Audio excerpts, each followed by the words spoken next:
अब यहाँ पर एक प्रश्न खड़ा होता है कि मोमबत्ती का मोम पिघल रहा है और मोमबत्ती का जो धागा है वो जल करके काला हो, तो इसके पीछे क्या कारण है, इसके पीछे क्या वैज्ञानिक सिद्धांत है, आप बताएंगे?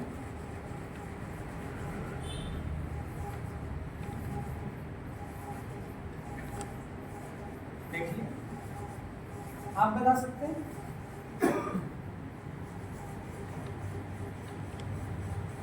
देखिए, इसके पीछे जो वैज्ञानिक सिद्धांत है वह है भौतिक एवं रासायनिक परिवर्तन। तो आज हम भौतिक एवं रासायनिक परिवर्तन के बारे में पढ़ेंगे।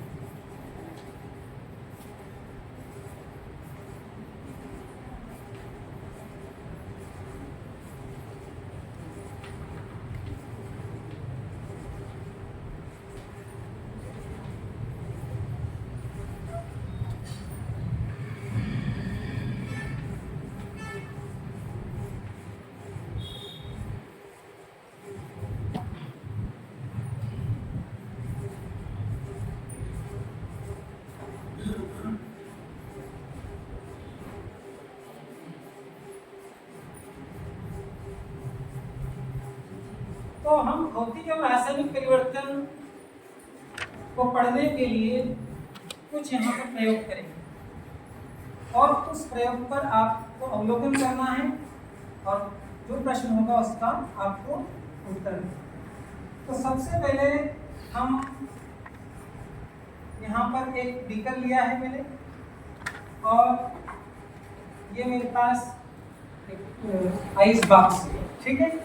इसमें से यहाँ से मैं बर्फ इसमें डाल दूँ।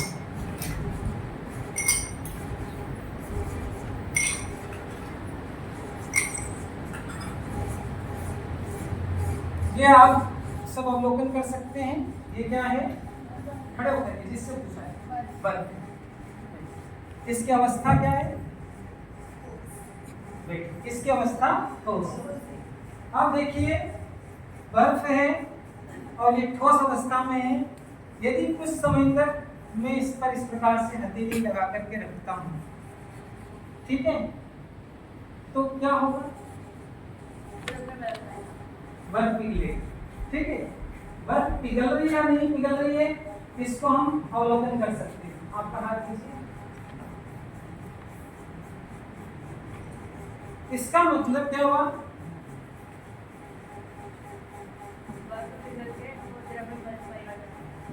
शाबाश। देखिए बर्फ पिघल रही है और पिघल करके द्रव यानी पानी बन रहा है।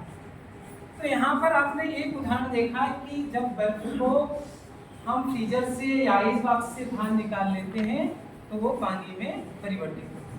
तो यह आपका पहला उदाहरण यहाँ पर आता है बर्फ से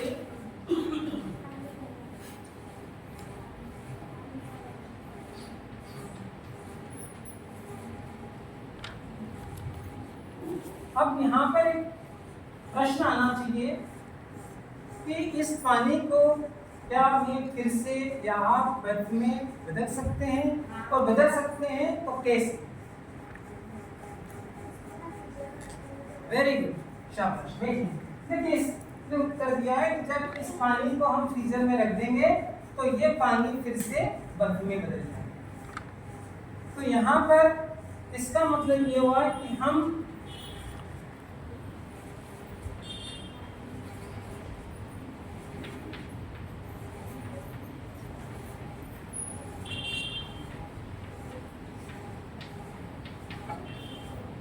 पानी को बर्फ में बदल सकते हैं। अब हम तीसरा एक उदाहरण देखते हैं। और आप सभी जो अपने घरों में होते हैं, संध्या का समय हो जाता है तो पढ़ने के लिए आप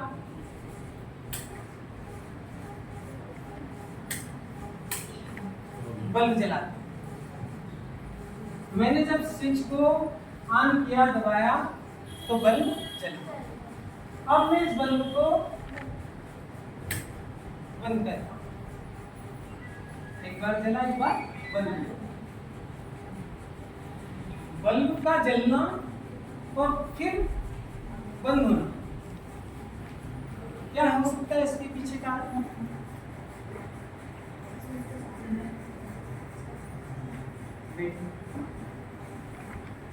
और कोई हाथ खड़ा करेगा, किसी को आता है इसका उत्तर?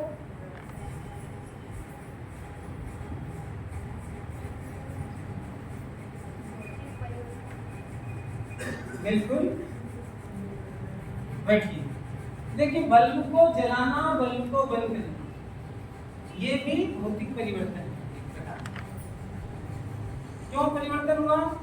क्योंकि जब हमने यहाँ से उसमें विद्युत धारा प्रवाहित की तो जो बल्ब का फिलामेंट है वो जलने लगता है, और जैसे ही हम यहाँ से उसको बटन को बंद कर देते हैं उसका कनेक्शन क्या हो जाता है? कट हो जाता है और बल्ब बंद हो जाता है। क्या इसको वापिस से मैं जला सकता हूँ? जला सकते हैं। क्यों जला सकते हैं?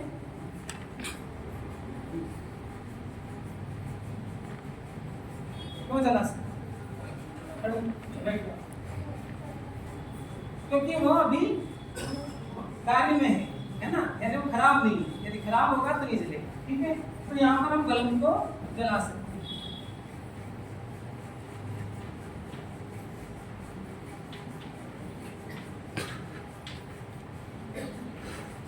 अब एक और प्रयोग हम देखते हैं।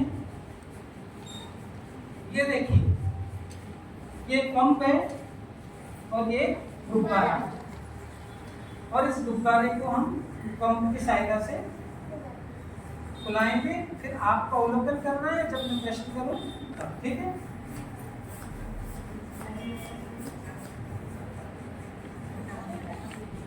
प्रश्न ये है कि गुब्बारे में हवा भरने से क्या होगा? प्रश्न सुन लिया सबने? आप बताइए। गुब्बारा फूल गया, ठीक है। और क्या अवलोकन कर रहे हैं आप इसमें? दूसरा अवलोकन क्या है? शाबाश, इसके आकार में परिवर्तन हुआ, आयतन में भी परिवर्तन हुआ। और यदि मैं इसकी हवा निकाल लेता हूं तो क्या होगा? पीछे पीछे आपके पीछे हवा निकल रही है। हवा निकालने के बाद क्या हुआ? अपनी पूर्वावस्था में आ चुका, ठीक है। तो ये यहाँ पर आपने एक और प्रकार यहाँ पर देखा कि गुब्बारे को फुलाना और उससे वापस हवा निकालना।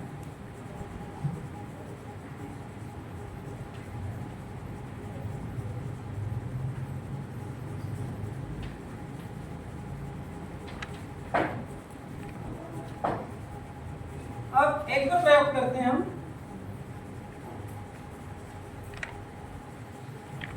ये कागज है और इस कागज इस प्रकार से मैंने घड़ी कर दी, ठीक है। आप अवलोकन कीजिए मैं क्या करता हूँ। एक कागज को ऐसे रखा मैंने, दूसरे कागज को मैंने घड़ी कर दी है, और इस कागज को मैंने यहाँ रख करके, ठीक है।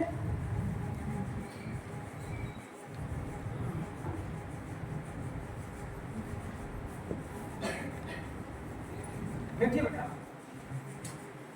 एक टुकड़ा लीजिए आप, एक टुकड़ा आप भी लीजिए, एक टुकड़ा आप लीजिए, एक टुकड़ा आप लीजिए। आपको जो कागज का टुकड़ा दिया है वो भी कागज है या नहीं? कागज, और ये भी कागज। इसका मतलब कागज की यदि मैं टुकड़े करता हूं तो कोई परिवर्तन हुआ है क्या? अवलोकन क्या किया आपने?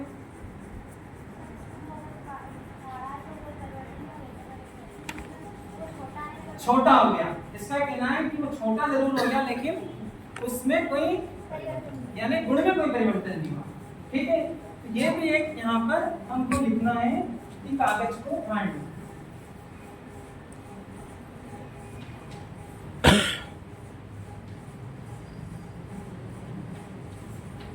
अब यहाँ पर आपने 4-5 प्रयोग देखे हैं। अब हम एक निष्कर्ष निकालने की दिशा में जा रहे हैं। इससे क्या निष्कर्ष निकलता है? बर्फ से पानी बनना, पानी को बर्फ में बदलना वापस, बल्ब का जलना, गुब्बारे का फूलना, वापस गुब्बारे का हवा निकालना। ठीक है, इन सब में हमने देखा कि उस वस्तु के भौतिक गुणों में परिवर्तन है, और भौतिक गुणों में जब परिवर्तन होता है तो इस परिवर्तन को हम क्या कहते हैं?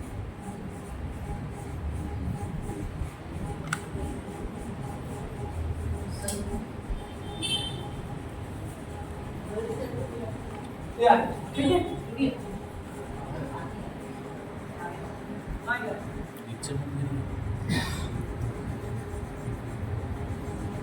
यहाँ पर एक परिभाषा आपको दिखाई दे रही है। ठीक है, आप पढ़ के बताएं परिभाषा क्या है? भौतिक परिवर्तन जिससे पदार्थ की बदल जाते हैं किंतु पदार्थ की रासायनिक संरचना नहीं बदलती है। भौतिक परिवर्तन कहलाता है इसमें कोई नया पदार्थ उत्पन्न नहीं होता है। भौतिक परिवर्तनों में किसी पदार्थ का रंग, घुलनशीलता, आकार, पदार्थ की अवस्था या आयतन बदलना शामिल होता है। शाबाश। अब आप नोट कर लीजिएगा, यहाँ पर हमने परिभाषा निकाली प्रयोग के माध्यम से। उस परिभाषा को मैं फिर से पढ़ देता हूँ कि वह परिवर्तन जिसमें पदार्थ के भौतिक गुण बदलते हैं किंतु रासायनिक संरचना अपरिवर्तित रहती, नहीं बदलती है, भौतिक परिवर्तन कहलाता है। इसमें कोई नया पदार्थ उत्पन्न नहीं। तो ये परिभाषा आप डायरी में, अपनी कॉपी में नोट करिए।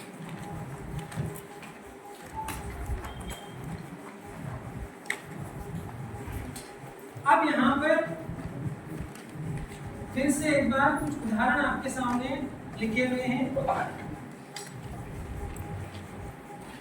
आप पढ़ेंगे। पहला उदाहरण क्या है? फिर दूसरा, तीसरा, चौथा, पांचवा, मिट्टी में पानी डालना, और पांचवा, छठा, मोमबत्ती में मोम का पिघलना। हाँ, देखिए किताबों में मोमबत्ती का जलना, जबकि हमको इसको दो टुकड़े कर दिए हमने, मोमबत्ती में मोम का पिघलना। ठीक है, ये भौतिक परिवर्तन के उदाहरण। तो आपने जब सारे उदाहरण देख लिए हैं तो हम आप देखिए अगले प्रयोग की ओर चलते हैं। परिभाषा लिखी है आपने?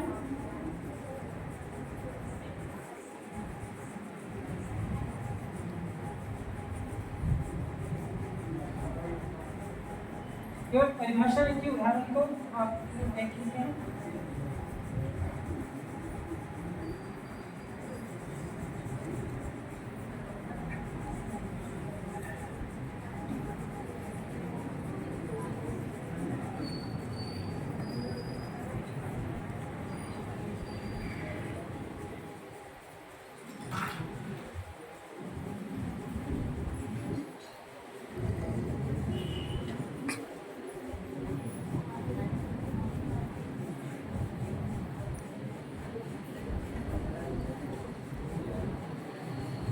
अब हम अगले प्रयोग की ओर जा रहे हैं। ठीक है, परिभाषा सबने लिख ली है पूरी?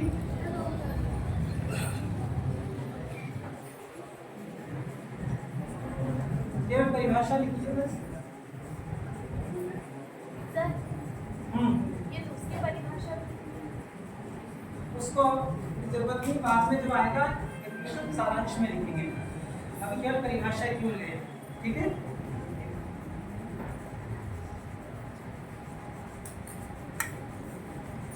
अब हम एक तो प्रयोग देखते हैं और उस प्रयोग में भी आपका अवलोकन करना है। ठीक है, तो देखिए आप यहाँ पर ये एक बीकर है ना, ये हमारी विज्ञान प्रयोगशाला में होता है। ठीक है, और दूसरे बीकर में ये दूध, क्या है? दूध या मिल्क, और मैंने यहाँ पर इसमें से आधा दूध ले लिया। ठीक है, अब आपको अवलोकन करना है कि मैं एक बीकर में नींबू का रस डाल रहा हूँ। एक बीकर में क्या डाल रहा हूँ, और जो दूसरा बीकर है उसमें मैंने एसिड जो दूध है वो, ठीक है। मैं आपके पास आऊंगा अवलोकन के लिए। अब यहाँ पर मैं देखिए नींबू का रस इसमें डालना,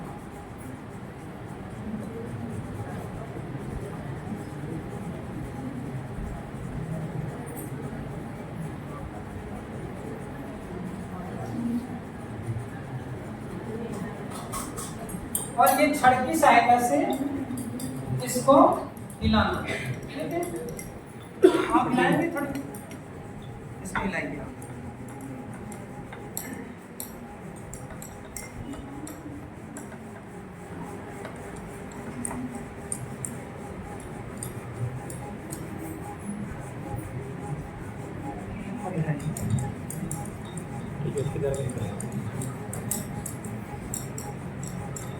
क्या अवलोकन किया आपने?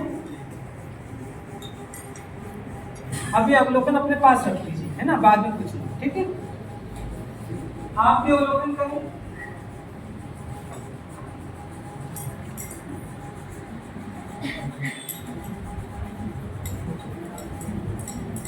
ठीक है, बैठते जाइए, मैं पूछूंगा इसके बाद। आप बताओ, आपके अवलोकन करो दोनों में। चलिए अवलोकन। अब देखिए अवलोकन हो चुका है। अब बारी है प्रश्न की। एक बीकर में दूध है, दूसरे में दूध के साथ नींबू का रस है। तो अवलोकन में आपको यहां से भी दिख रहा होगा, ठीक है। आप बताइए बेटा, क्या अवलोकन किया आपने? दूध फट गया। देखिए आपने भी ये अवलोकन किया, दूध फट गया, ठीक है। यानी यहाँ पर हमने ये अवलोकन किया कि जब दूध में नींबू का रस डालते हैं तो दूध फट जाता है। तो यहाँ पर एक उदाहरण निकल करके आया है।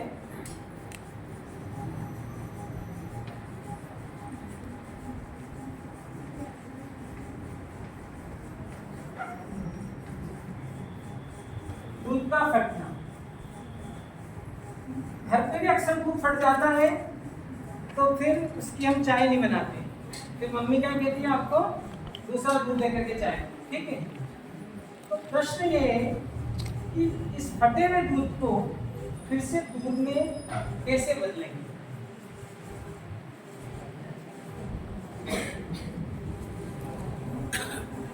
घर पे दूध फटा होगा तो उसको दूध में बदला आपने, आप बताएं इस प्रश्न।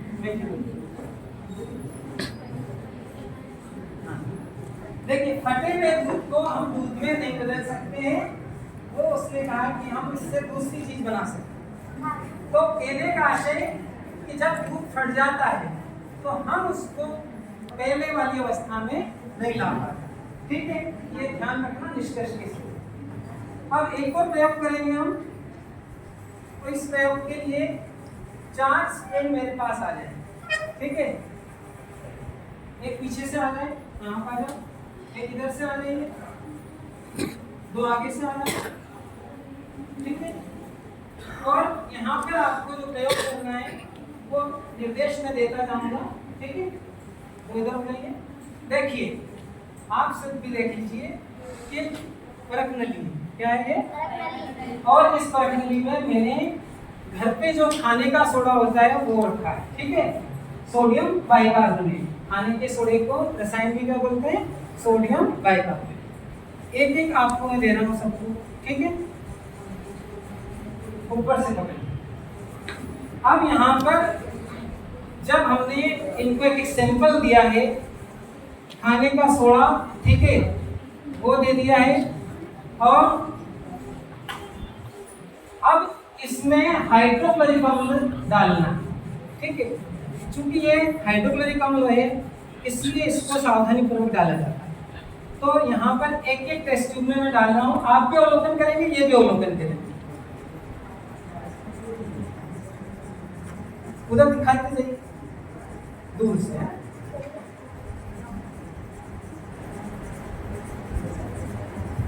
बताइए। ऊपर से पकड़ना, हमेशा टेस्ट ट्यूब नीचे से नहीं पकड़ते, ऊपर से।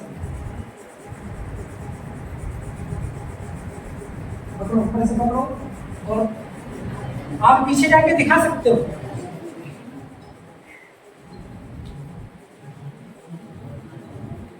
बस पकड़ो।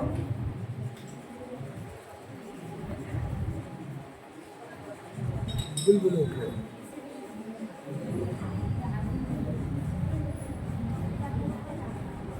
वापस से इसको आप कर्नली स्टैंड में रख दीजिए, ठीक है, और अपनी जगह जाकर के बैठिए।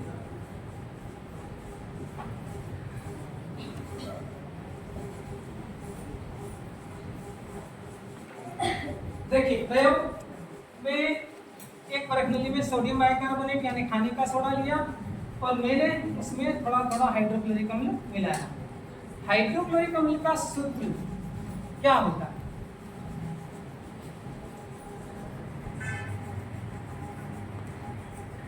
अभी आपको पढ़ाया हमने।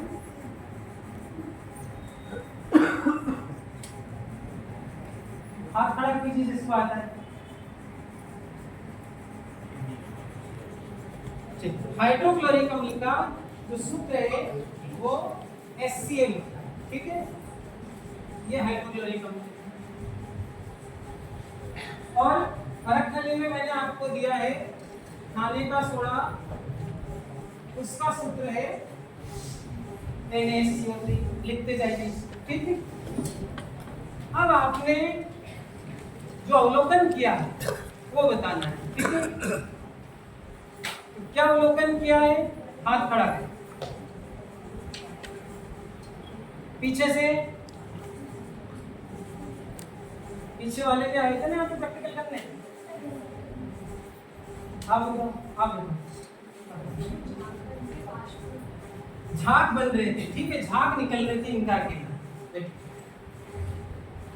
झाग क्यों निकल रहे थे? क्योंकि हमने हाइड्रोक्लोरिक अम्ल भी डाल दिया उसमें, अकेला होता तो नहीं निकल। इसका मतलब जो पहले से प्रकृति में पदार्थ था उसने हाइड्रोक्लोरिक अम्ल के साथ क्रिया की, तो ये पदार्थ था और ये हमने मिलाया, तो इसकी जो क्रिया होगी उस क्रिया को आप लिख सकते हैं।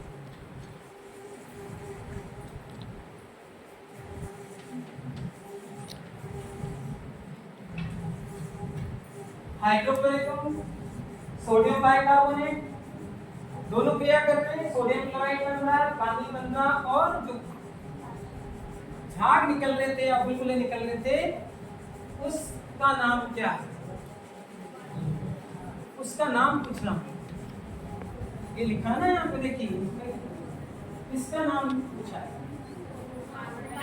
Carbon dioxide. सामूहिक उत्तर नहीं देना है किससे, तो कार्बन डाइऑक्साइड निकल रही है, ठीक है।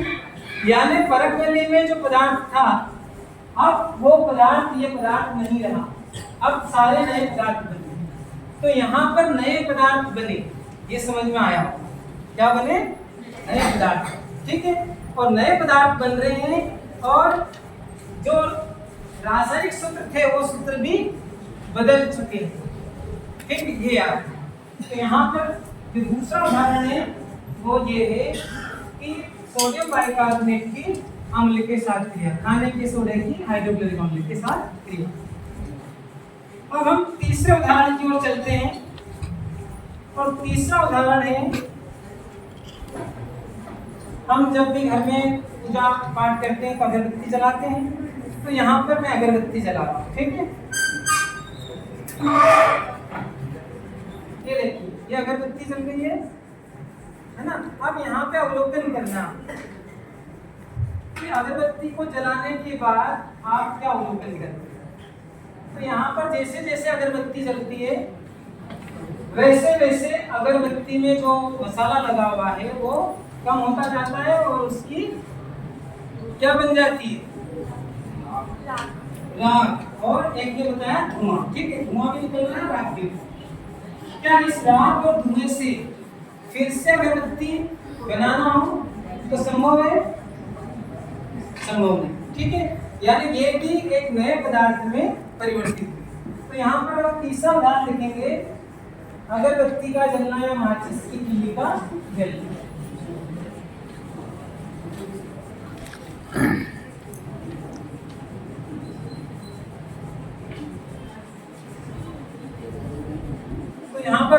दूसरा उदाहरण देखा कि अगरबत्ती जल रही है। अब यदि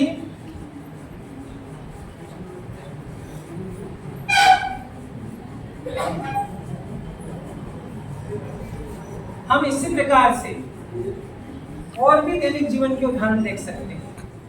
जैसे एक उदाहरण आपने देखा होगा कि कच्चे फल कुछ समय बाद पक जाते है ना, तो ये भी एक उदाहरण हम शामिल कर सकते हैं फलों का पकना।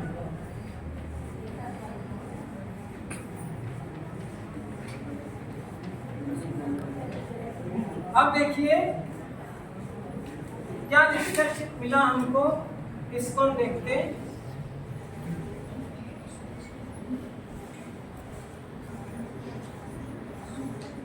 ये चारों उदाहरण हमें बताते हैं कि उस पदार्थ में नया पदार्थ बनना, ठीक है। तो यहाँ पर एक परिभाषा सामने निकल करके आती है, उस परिभाषा को आप पढ़ के बताएं, केवल पहली लाइन जोर से।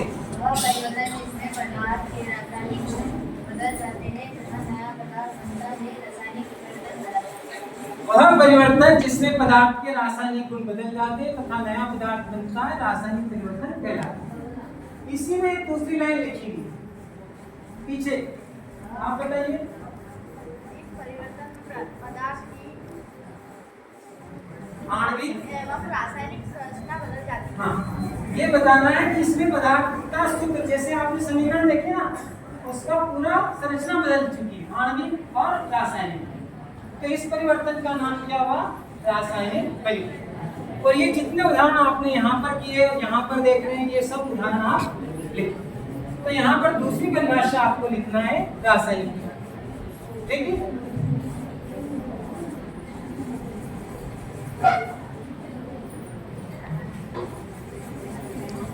परिभाषा लिख लिया आपने? परिभाषा नोट कर लीजिए।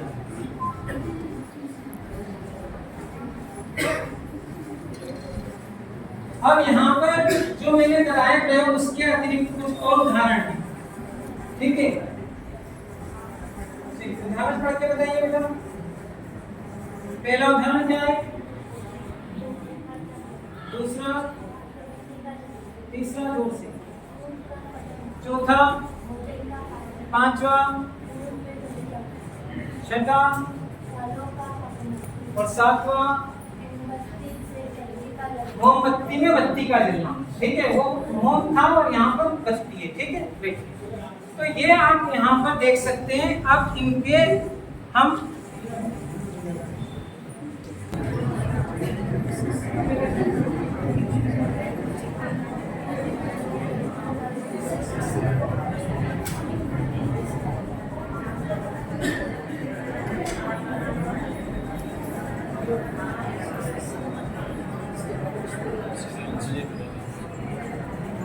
जो दोनों आपने देखे हैं उनका अंतर देखना, ठीक है।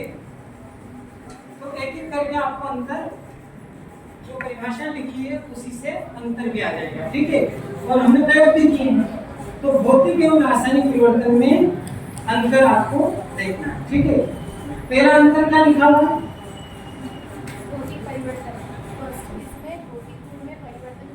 इसमें भौतिक गुण में परिवर्तन होता है और इसमें रासायनिक गुण में परिवर्तन होता है, जिससे भौतिक गुण भी बदल जाते हैं। देखिए, यदि रासायनिक परिवर्तन होगा तो उसके भौतिक गुण अपने आप बदल जाएंगे। जैसे यहाँ पर आप उदाहरण देख रहे थे कि ये पदार्थ में बदल गए। दूसरा अंतर आप पढ़ सकते हैं,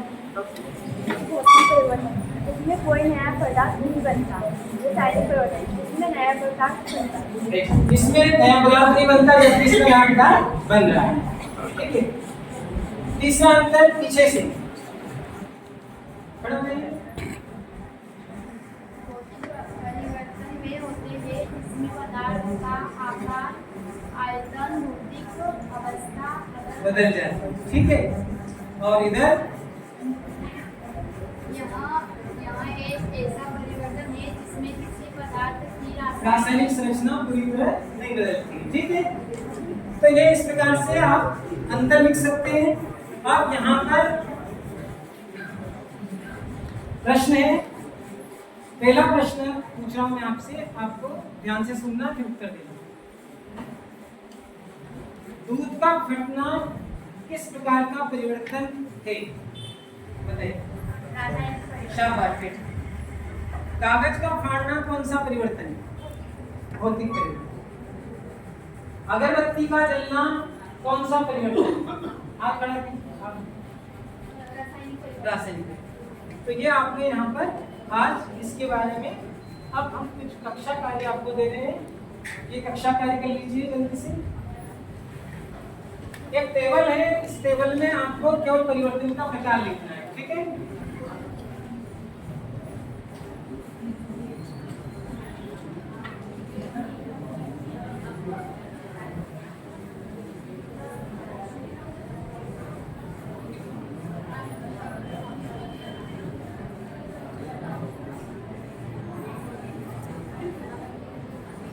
कक्षा कार्य कर लीजिए, पूरा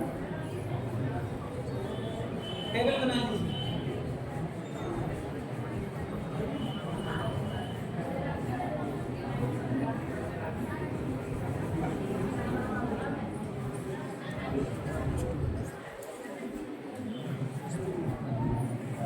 ये इतना बोलना क्यों पड़ता है?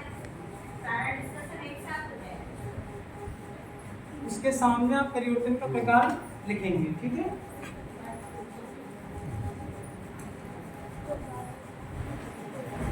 जिसने लिख दिया वो चेक करा, ठीक है?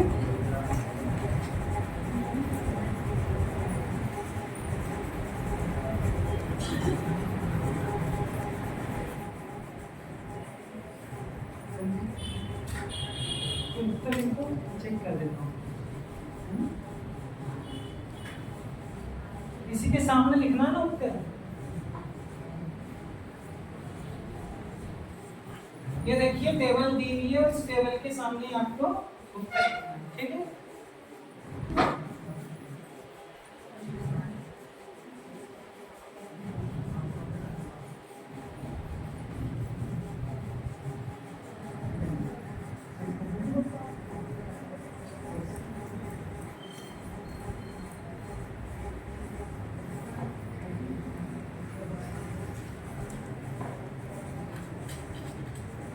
आपका हो गया?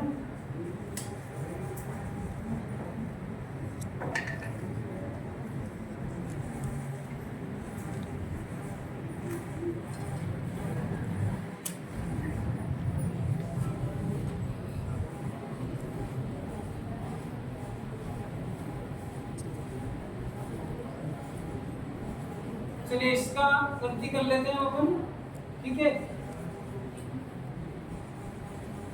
और किसी का हुआ है पूरा?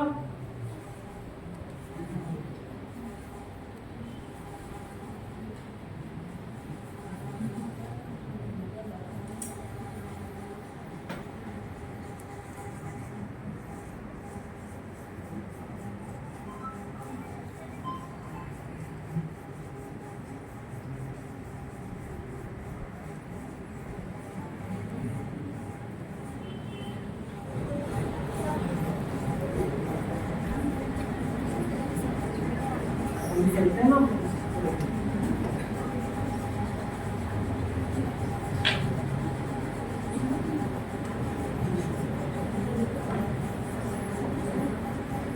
पहला है बर्फ का पिघलना ना, हाथ खड़ा करेंगे और उत्तर देंगे। परिवर्तन में लिखना है आपको, ठीक है? आप बताइए। भौतिक परिवर्तन सही है, ठीक है? दूसरा है माचिस की तिली का जलना। आप बताओ। रासायनिक परिवर्तन, क्योंकि माचिस की तिली को दूसरी बार हम जला नहीं सकते।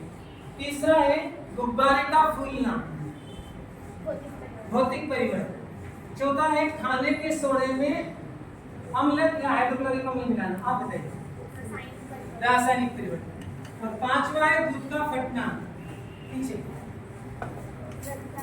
रासायनिक परिवर्तन, ठीक है?